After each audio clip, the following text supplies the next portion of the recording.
એક શહેરની વસ્તીમાં દર વર્ષે 5% જેટલી વૃદ્ધિ થાય છે, હાલની વસ્તી 6 લાખ હોય તો 2 વર્ષ બાદ આ શહેરની વસ્તી કેટલી થશે?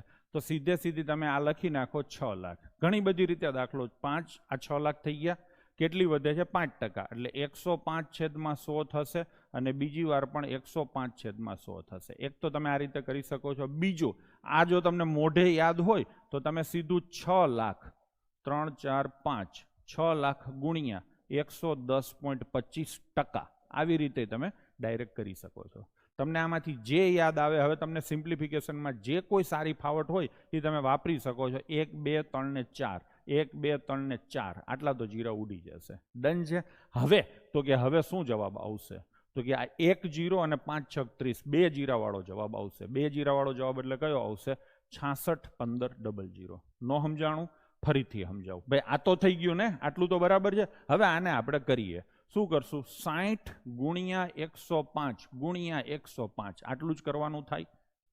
હવે આના તમે અડધા કરો તો કેટલા થાય? 30. આના ડબલ કરો તો કેટલા થાય? 210 અને 105. હવે આ ગુણાકાર તમારે કરવાની જરૂર નથી. આ ગુણાકાર તમે ન કરો ને એમ કહી દો સીધો કે સાહેબ 2 જીરાવાળો જવાબ આવશે. આમાં 2 જીરાવાળો જવાબ એક જ છે. આ બધામાં છેલ્લે 3 જીરા છે અથવા તો એથી વધારે જીરા છે. એટલે એક આ રીતે થઈ શકે.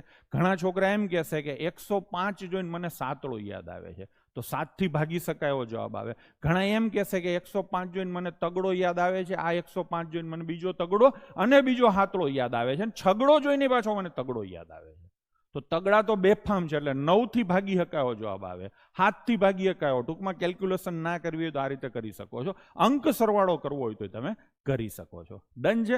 ચલો તો આપણે ચેક કરીએ. 9 થી 6 6 12 ને 6 18. 9 થી આને ભાગી શકાય, આને ન ભાગી શકાય, આને ભાગી શકાય. 6 5 11 ને 12 આને ન ભાગી શકાય. હવે 7 થી તો કે આને ન ભાગી શકાય. આ થઈ ગયો. ટૂંકમાં મેં તમને ઘણી બધી વસ્તુ કીધી, એમાંથી એક વસ્તુ તમને યાદ આવે ને તો તમે જવાબ આપી શકો છો. તો જવાબ આવશે 6,61,500.